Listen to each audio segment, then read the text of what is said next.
founder and CEO of Unmai Carbon Solutions from Singapore. He has 2 decades in the carbon markets. He's worked all the way from CDM to digital infrastructure. He's a former executive director, Climate Action Data Trust, former managing director, Global Carbon Market Utility. He led the World Bank and SBI in the $625 million concessional rooftop solar program in India. So hopefully you'll talk about it today. Recently, he has signed an MOU between Unmai and TERI to advance high integrity carbon markets in India. Our second speaker for the day is Dr. Kirti Ramesh. Dr. Kirti is the Senior Director, Ratings Innovation at B0 Carbon. She leads rating methodology at the world's largest independent carbon rating agency. She's a PhD in Natural Sciences from Kiel University, postdoctoral fellowship in Coastal Climate Change, Gothenburg University. Published in Nature Communications and Journal of the Royal Society Interface, oversees a team that has issued 230 plus, as per our discussion yesterday, more than 700 plus transparent, publicly available ratings covering more than half of VCM credits outstanding. Our third and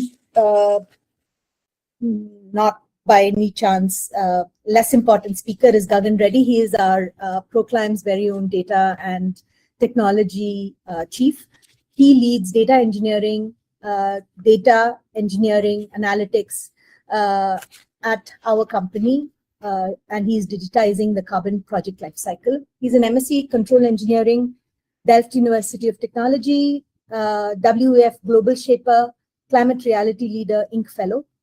He's known for a very nuanced position on technology's role in NBS integrity.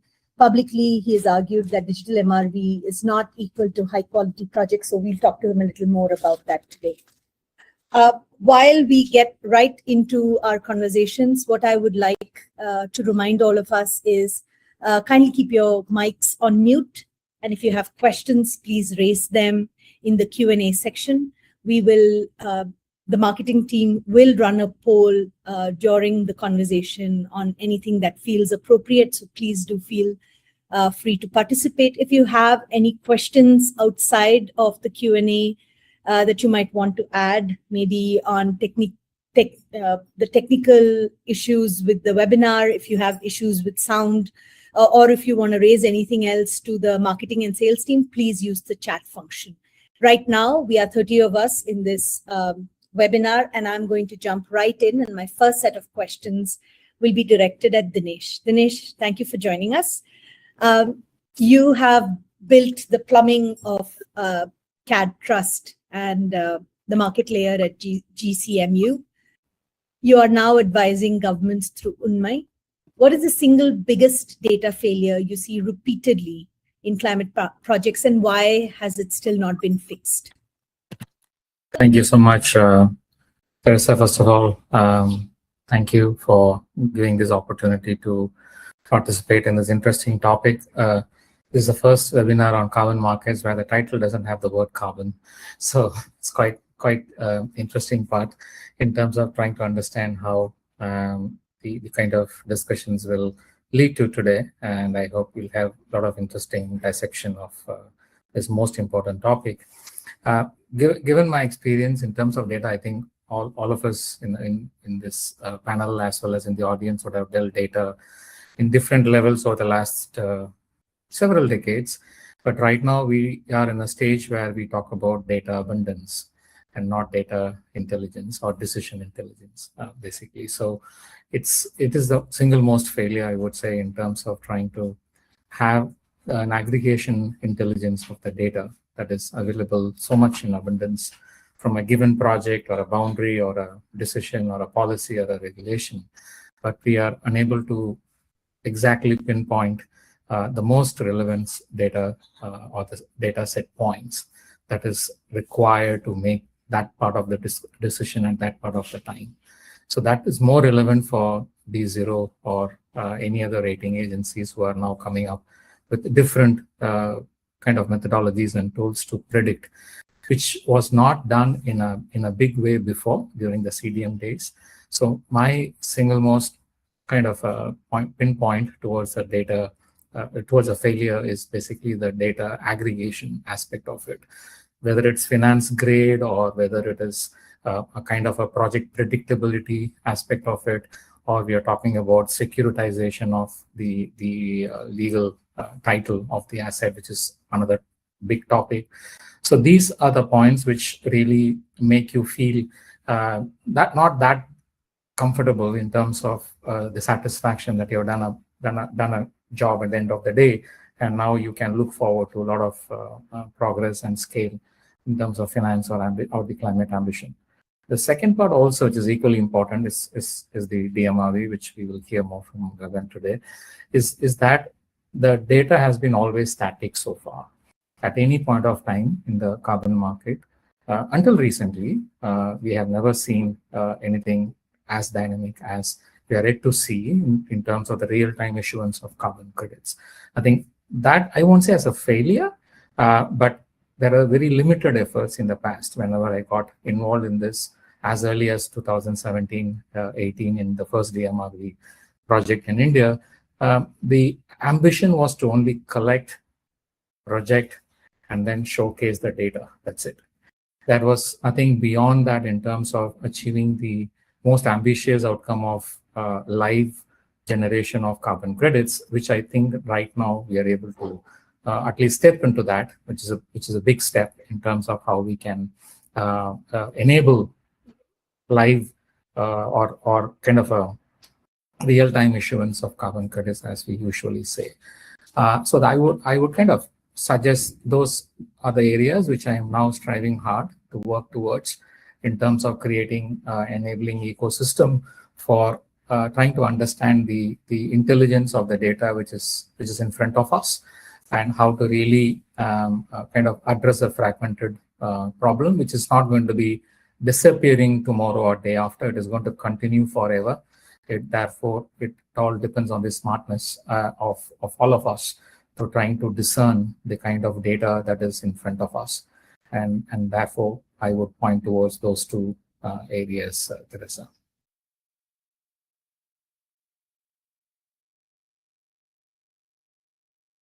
Can't hear you, Teresa. Thank you. I've muted myself. In light of what you just said about data aggregation and live generation ambition from the carbon credits market, for an Indian audience, what does a credible Indian carbon market actually look like from 2027 to say 2030? And in your opinion, and what will be the preconditions that we'll need to put for us to see a carbon market in 2027 to 2030, which satisfies this data aggregation and live generation ambition of the carbon credit market? Would you have any inputs? Absolutely.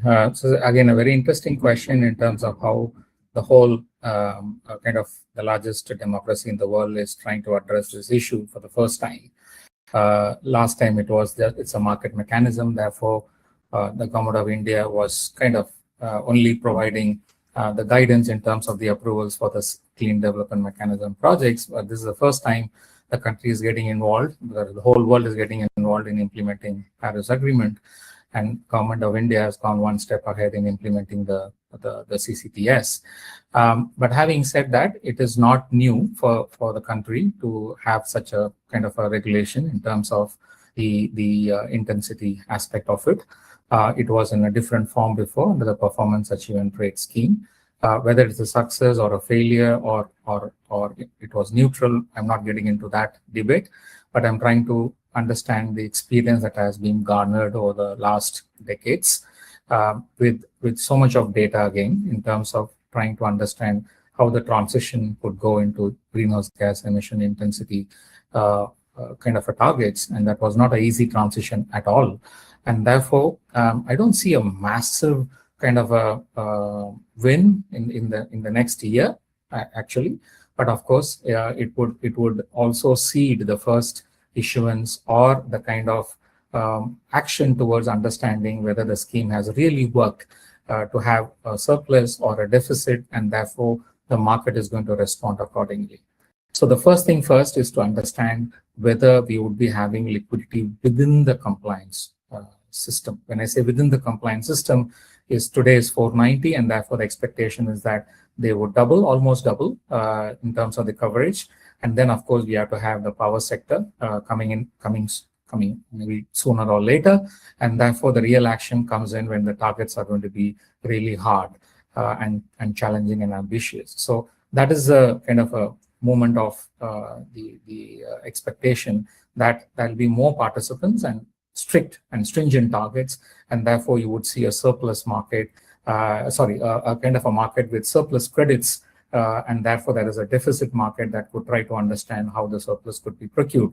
And that not only leads to the word liquidity, but also tries to address the carbon pricing aspect of it, and therefore according investments that is going to be resulting within these compliance industry. So that is the first expectation in terms of expansion and setting the rules for the market to understand whether there's going to be an active trading or not. The next part is basically trying to understand whether the evolution of the capacity of the verification agencies are going to really be to the mark in terms of addressing the needs of this 500 odd industries today and maybe 750 to 800 later, and therefore how they are going to really build their own capacity to understand the demand of these industries, to engage their services, to assure their monitoring reports for the proper verification, so that you can submit the reports to the authority managed by Bureau of Energy Efficiency. So therefore, the evolution of the capacity of these verification agencies is going to be the next expectation to set the scene for the real-time success of this market. Then the third one would be the integration of the offset market. So I chose to be the last one in my overall expectation, largely because the grandfathering aspect of the current scheme will be witnessed in a year or two. Then we will be able to see how the market is going to dip into the domestic offset scheme, where the domestic offsets, which are now being generated in maybe 50s or 100s, would then grow into a significant volume, anticipating that these CCTS compliance industries would be able to buy these offsets at a price. Again, we don't know what kind of carbon pricing is going to evolve, what type of projects are going to come under this domestic offset scheme, whether it's going to flood the market or whether these are going to be kind of a restriction for the projects to export the voluntary credits to the rest of the world. And therefore, that is another area where I see a lot of development, progress, and the transformation is going to occur.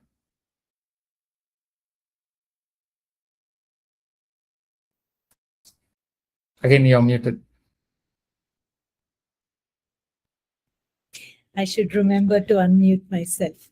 That is very well put, and I think it's very systematically broken down, especially because you have been part of the initial rooftop solar program, which the World Bank rolled out.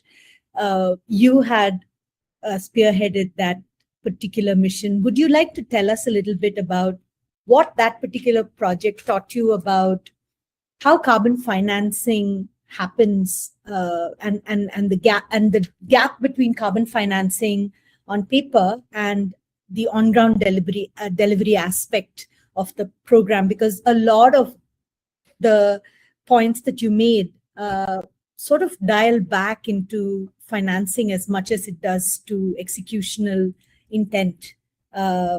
So how did you see it? And if you have any insights to share from that program.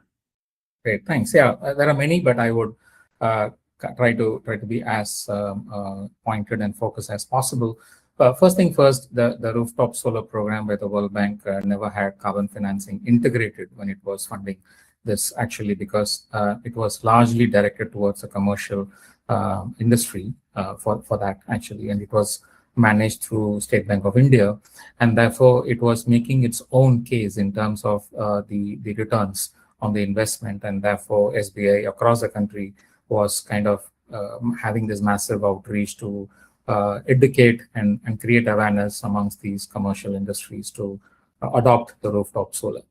And at the same time, the kind of effort to convert them into carbon financing or enable carbon credits was becoming a bit more challenging because of the shift in the market, and the voluntary carbon market wasn't creating that kind of an enabling ecosystem for the commercial rooftop solar projects, of course, barring a few who are successful in financing or rather registering the project under the carbon financing.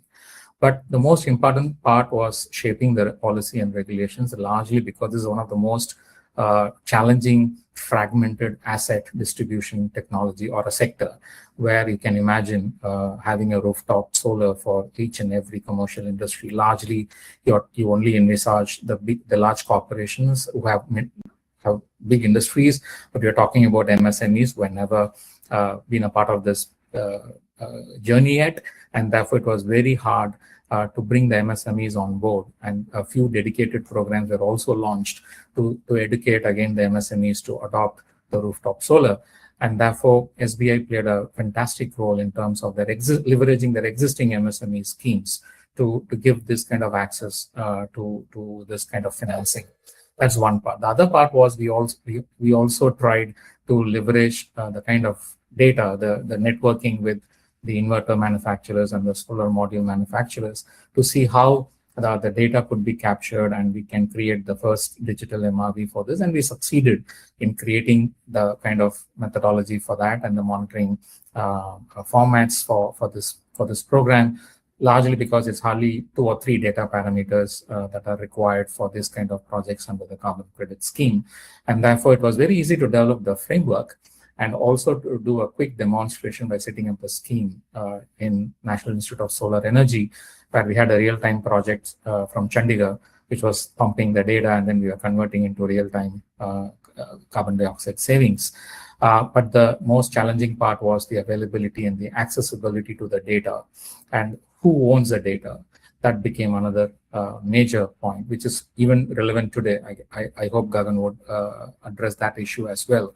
And therefore, all this aspect gave a wonderful learning in terms of how you behave in a kind of a disaggregated market, in a fragmented market, in terms of trying to use the data for investment decisions and also try to benefit the consumer in terms of additional revenue like climate financing or carbon financing. But it triggered a lot of investments in the country. Even today, this is not the most sought sector for carbon. But having said that, the rooftop solar, even in India, of course, in Africa and other countries, offer a major potential for carbon financing. Last question to you, and important question, but why have you started Unmay Carbon? And what is your ambition for the company in the next 24 years? What will 24 months, what will success look like in the next 2 years?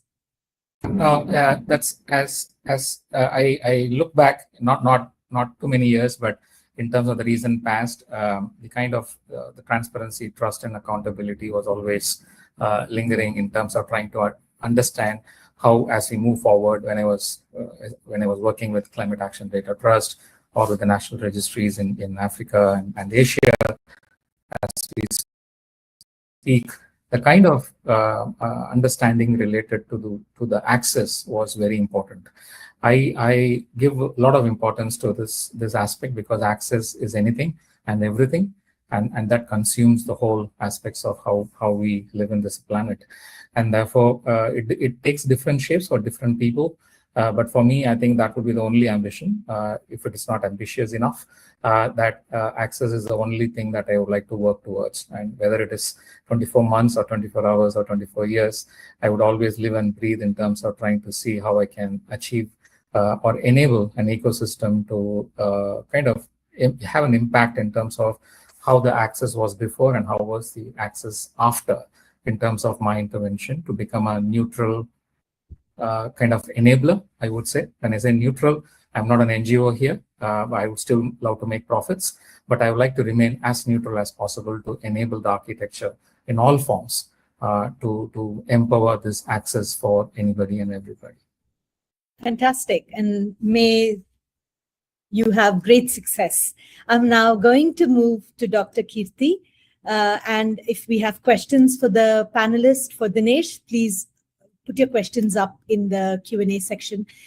Doctor, when you look across the large range of projects that B0 has verified, what is the single most common reason you have seen a project fail in its ability to earn a high rating? And has that reason changed in the last, say, 3 years?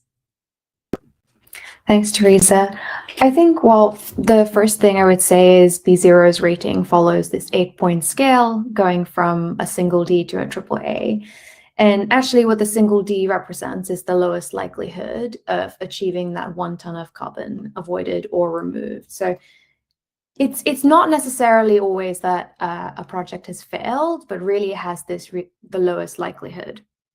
And when we look at projects that sit within that D bucket of the headline letter rating, or maybe even the D for any of the risk factors we look at, there's actually a multitude of reasons we see. There isn't one single one. So, you know, how projects actually perform on the ground, the assumptions they make to calculate their emission reductions, whether, you know, the specific parameters that underlie their baseline estimations, or, you know, also just the information that they're provided. Like we might see a lot of information risk associated with some of the risk factors or risk drivers we look at. We actually find that there could be multiple reasons why a project gets a single D. It's not necessarily one, but what we do see is that transparent accounting or integrity reforms can move a project out of that single D letter rating.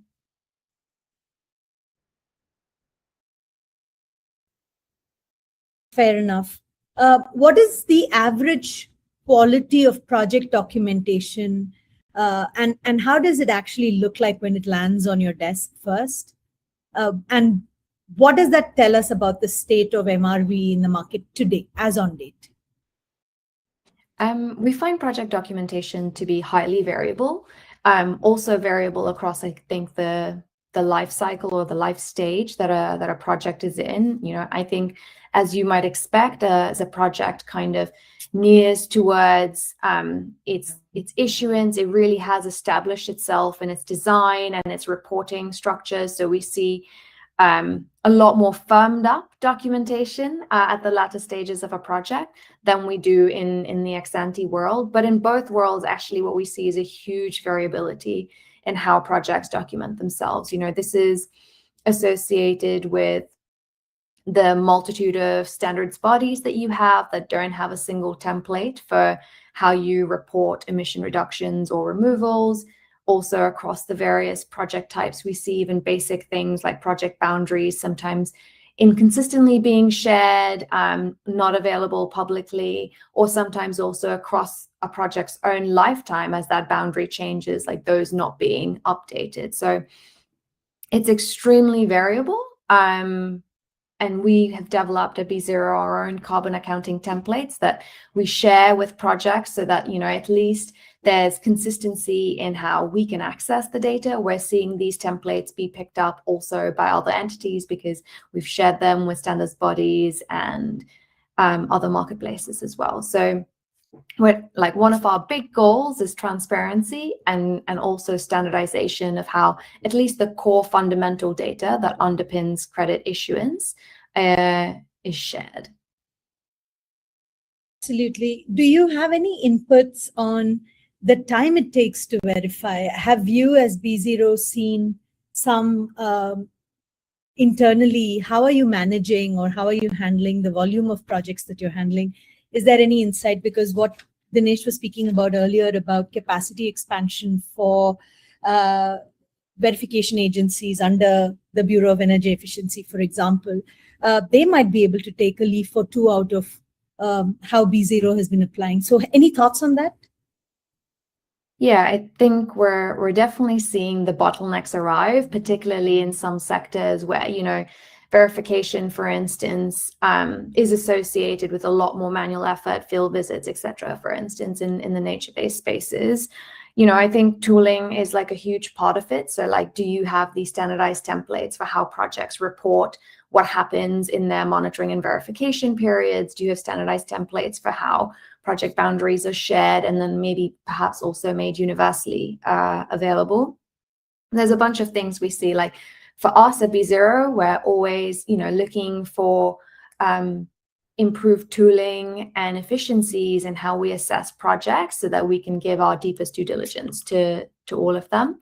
And so we're trying to match the rate that projects land on our desk, but we are seeing that there's these huge bottlenecks when it comes to credit issuance for projects that are kind of going through the verification process with standards bodies, where they're also trying to have someone look at their project. So we're seeing that, for instance, we can provide a quicker opinion on the likelihood of robust carbon accounting or the project's overall letter rating in the ex-ante space than projects are able to get through issuance. It also means, though, that projects then have a chance to think about how they're designed and how they're set up, and also perhaps catch errors in their calculations much before they hit verification.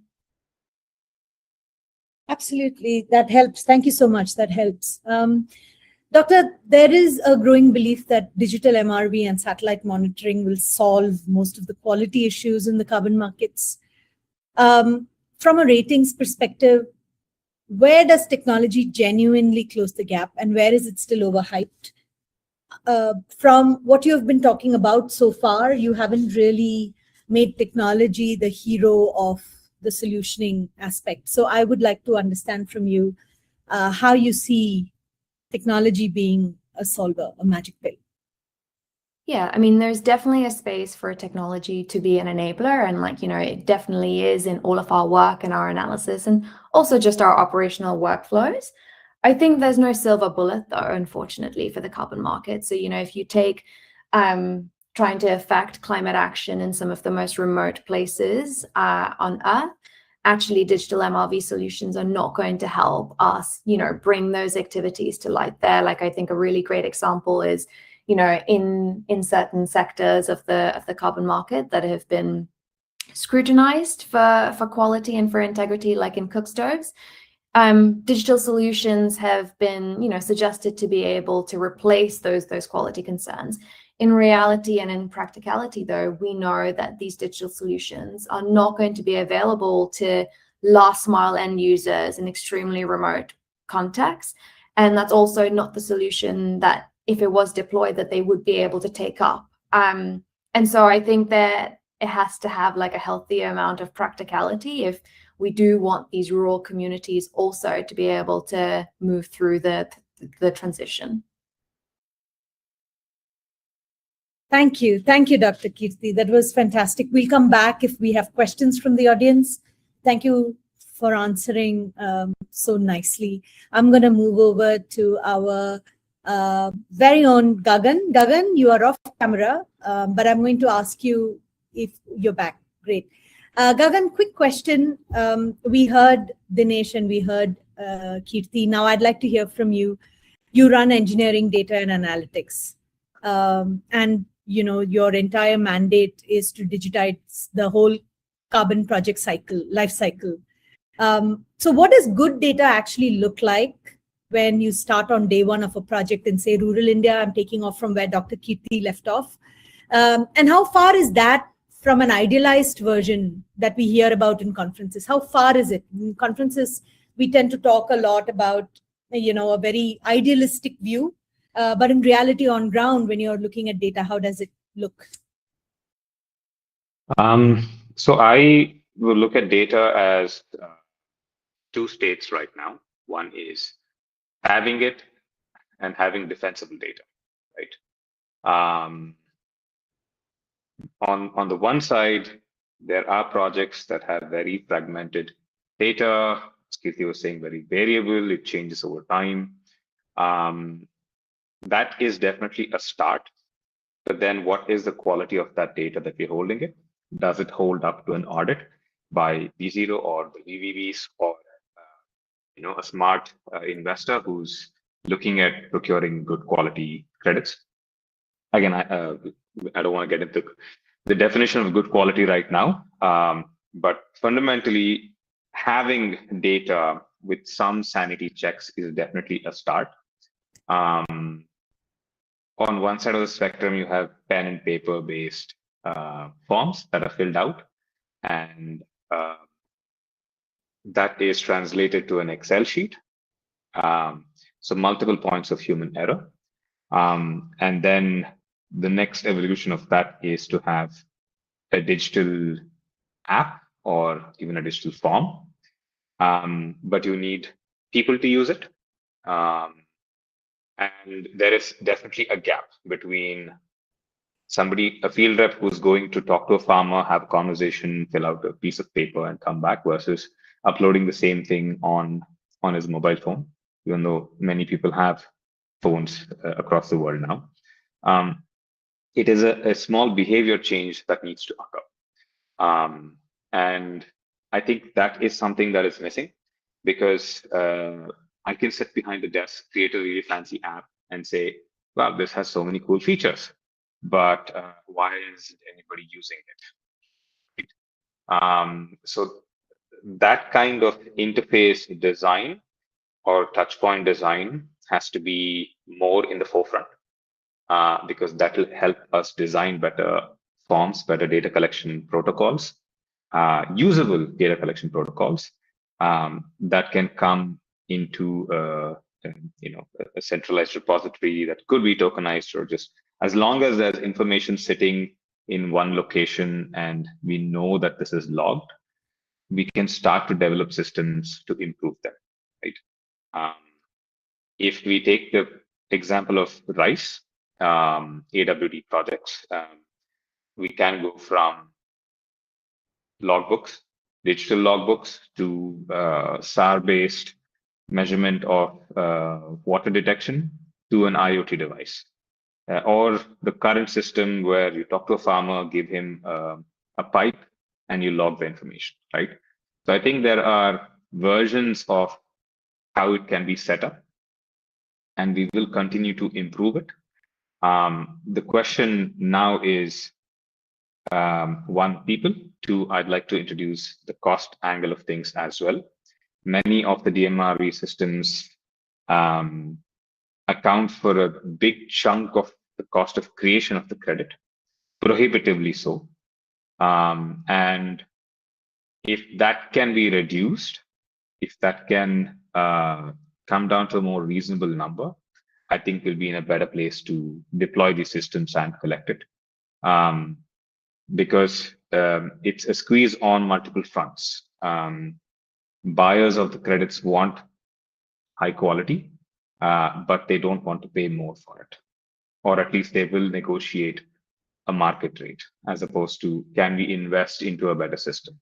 So I think different use cases will highlight some of these points. We are learning as we go as well. And I think it's a good mix of rating agency, expert in the field to help us sort of navigate what works now, how can we improve the system and have meaningful results.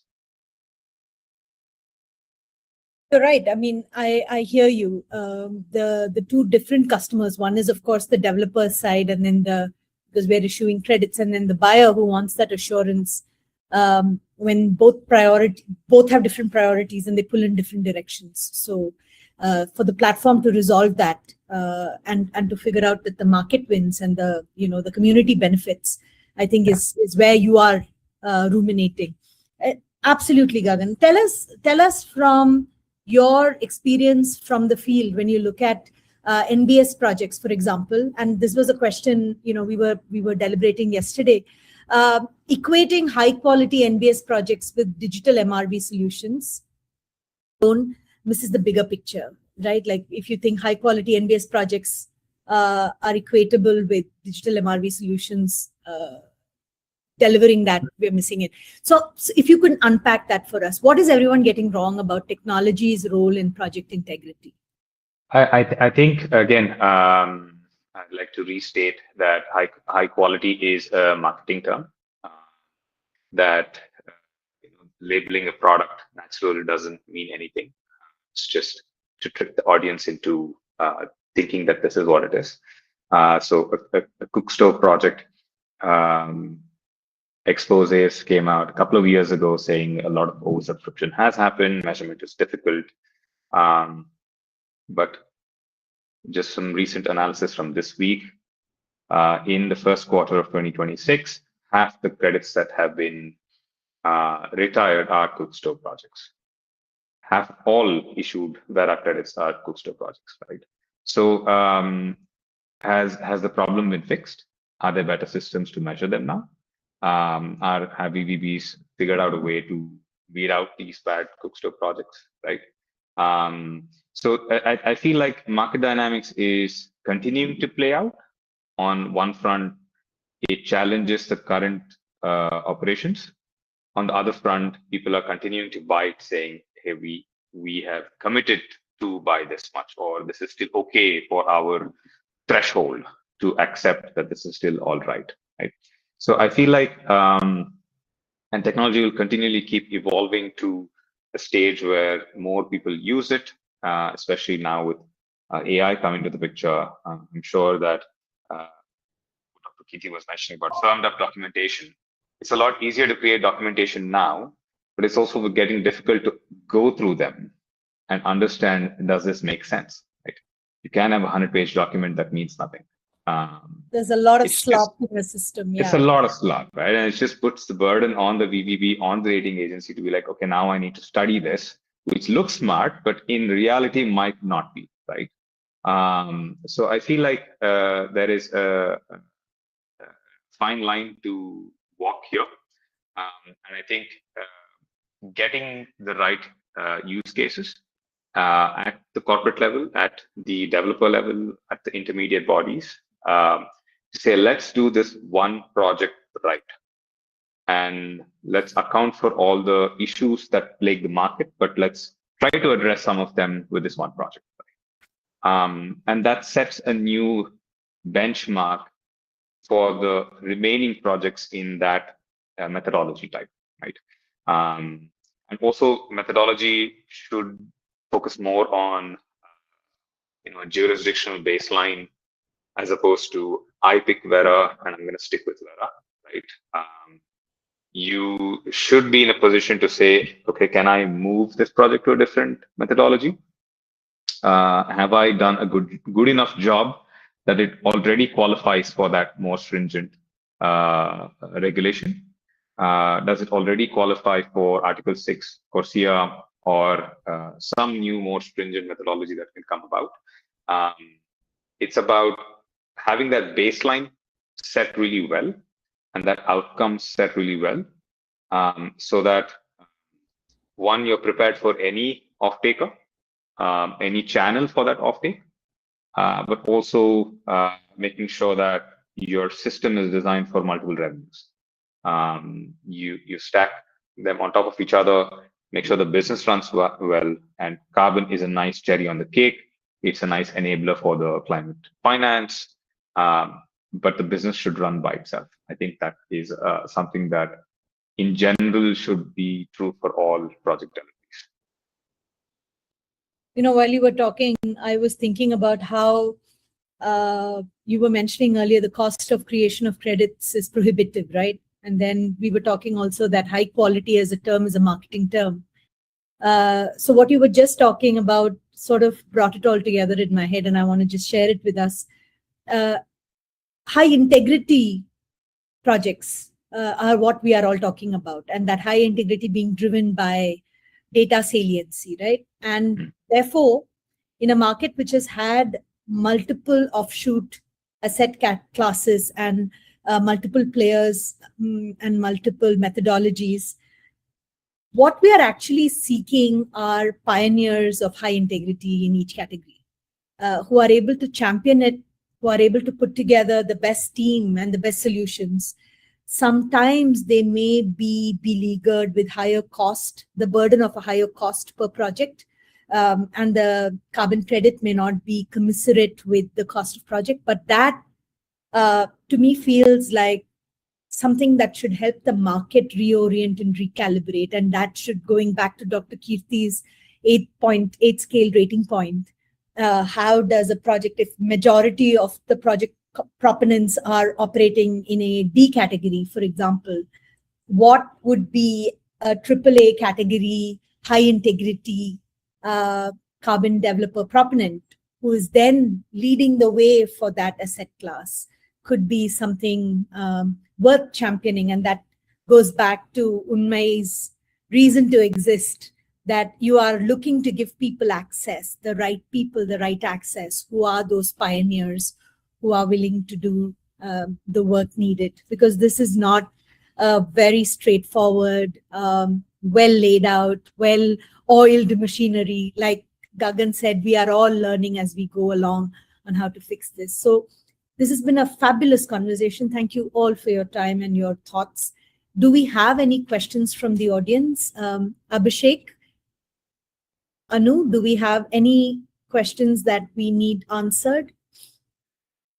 Yes, there's one question that has come up. Either has asked a question. What about actually looking at long-term outcomes beyond annual reports for climate projects? I don't see this as pointed at anyone, but Dinesh, do you have, because you have spent 30 plus years in the industry, you might have a certain vantage view that might help answer this. What will be the long-term outcomes? No, I think the companies have gone beyond this already, I would say, but it's nothing specific to climate projects as such, because a project is identified as a climate project largely because it has a purpose to mitigate the said objectives related to the energy and environment and climate. So I don't see the question contradicts itself in terms of how one should go beyond that. But if I take it in a different angle, is that it's not, the climate projects are not implemented only for the purpose of reporting, right? It is taken to basically to showcase how, again, I use the word, has enabled the access, and also how it has showcased the scaling of such projects or such programs, so that the government and both the public and the private can join hands, like how Proclaim business model is largely based. And therefore, it always showcases how this partnership can grow beyond just a kind of a myopic view of a private sector in terms of looking at the profits and its own KPIs. I think that's where the kind of reporting becomes extremely important, that it serves not just an inner self kind of update, but also it showcases how the learning could be kind of expanded, and then it could be disseminated for others to follow and then scale the climate ambition. Absolutely. We have all been really amazed by the quality of the conversation today. So thank you, Dinesh. Thank you, Dr. Kirti. And thank you, Gagan. If there are no more questions, if there are no more clarifications, we can call this webinar to a close. I see one question there. Teresa, maybe you want to ask. Sure. Yes, it's just come in. Yeah. How to find bankable projects? Banks have capital, we have policies, and companies have products that can bring huge energy efficiency. How do we bring all these together? How to find bankable projects? Suppose the question is there a single repository, a place where someone can find a bankable project? That's how I'm reading the question. Does anybody else read it any other way?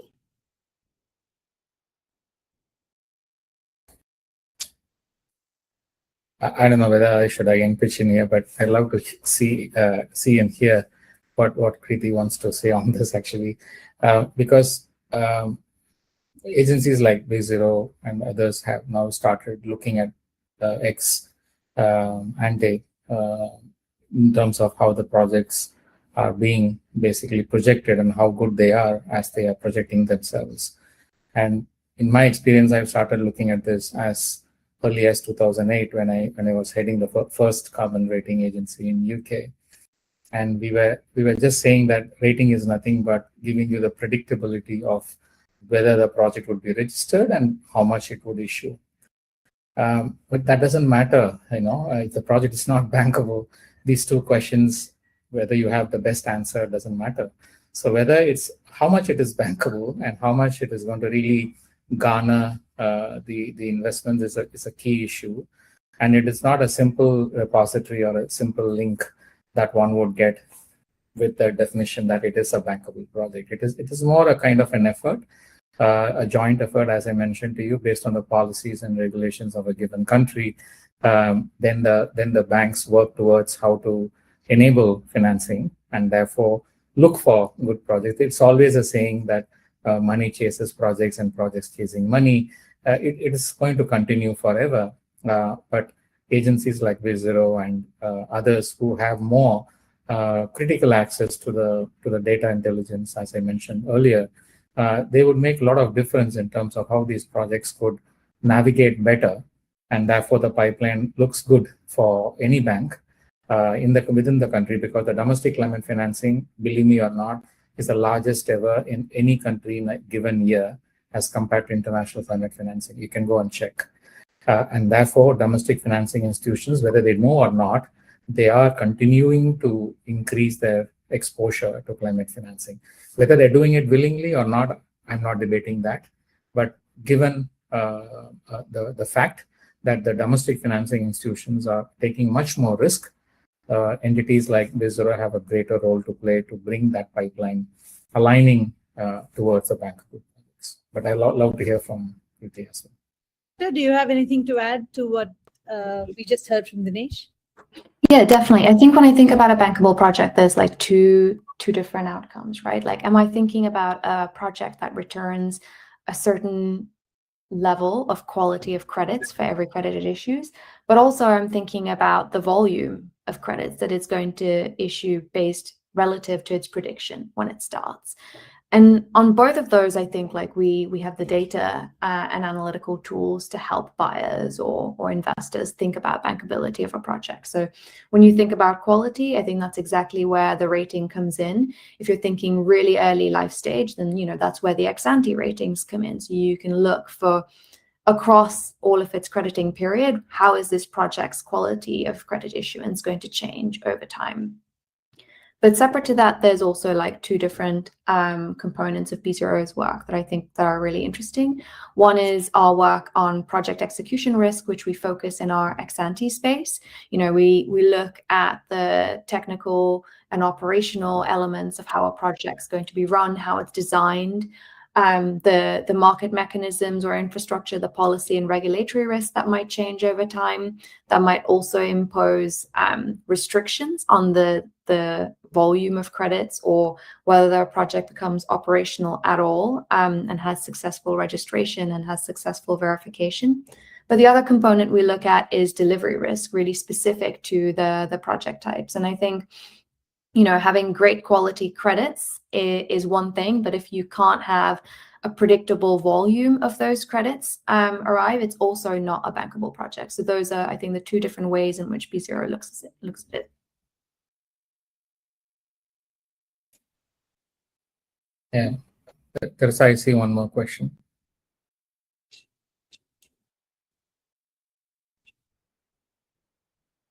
Why so much emphasis on ex-ante factors? The future is more on BCF and ex-post factors and aligned on NDCs.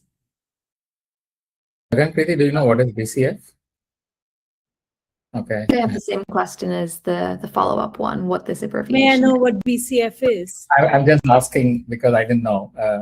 Mr. Muralidharan, I believe, has asked Coming this. across this for the first time too. Yeah, but the answer itself, the question itself has the answer, because NDC is nothing but ex-ante. What do you want to achieve? So the alignment has to be set now for the next 5 years, 10 years, 15 years, or whatever year by which you want to declare net zero. India, of course, has a comfortable to 2070, but it is all ex-ante in this world. Unless you have a better enabling ecosystem, the architecture, the framework, and the digital infrastructure, you can't have a better exposed kind of a achievement. And I strongly believe in today's world that you have so much of tools that gives you predictability, and that's how you can do the correction, even if it is a mid-course correction down the lane. still ex ante gives you that confidence. And as I just mentioned, the time of the kind of climate finance scaling that all the NDBs are now gearing up, but they want to really understand how the NDCs are going to be implemented.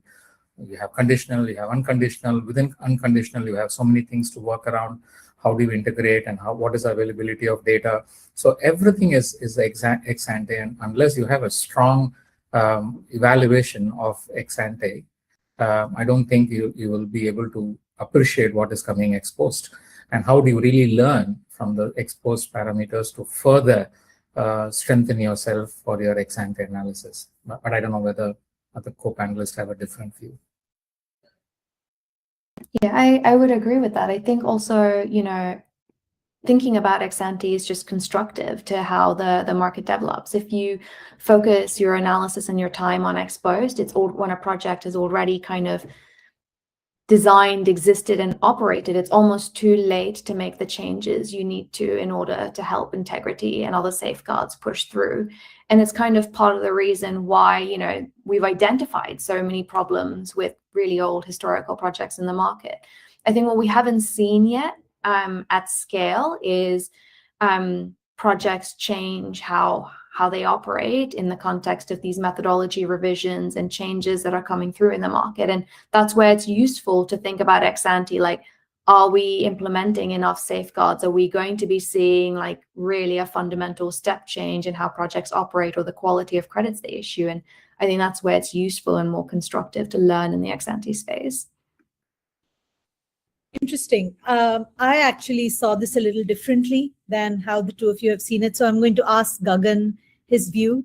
The reason I saw it slightly different is, so you know, we have net zero goals and we have NDCs, which are actually before the event, we have the NDCs, and the ex ante is actually the net zero goal, whether it's national or whether it is global. We have had the 1.5 degree pre-industrial era breach. That was the first ex ante that we were all gunning towards through the Kyoto Protocol. Now we're looking at 2 degrees. So to me, the question read a little differently from a complexion perspective. I saw it in a more warmer tone. And the warmer tone really for me is, it is always based on a forward projection. And if we're all, how do we know when the goalpost shifts? When the goalpost shifts, we are going to be shifting with it, is how I read it. Gagan, did you have any thoughts around that? Or are you in alignment with Dinesh and Kirti? Also think about existing projects versus upcoming projects. Yes. If existing projects can be adjusted to newer, more stringent methodologies, that's fine. I think that's what the audience question is about. That also helps us plan for future projects better, right? So that you know, we are in a more defensible state even before putting a dollar into the project, right? I feel like that also aligns with a lot of the market sentiment is buyers coming and saying, we want this many amount of credits by 2030, right? And that project doesn't even exist right now. So it's a way for them to get involved at day -1, even when concept is being scoped out and it looks good, and then they can do ex-ante calculations a little bit better so that, you know, the project is also designed better. So I feel like it works on both fronts. Fantastic. We are out of time. That's all the time we had today, but this was fantastic. Thank you so much for taking the time to be with us, panelists and audience. Thank you for coming in on a Tuesday and tuning in to listen to us. Team Marketing, thank you so much for putting this together. We will see you in the next edition of Climb Talks. Thank you. Have a nice evening. Thank you. Thank you, everyone.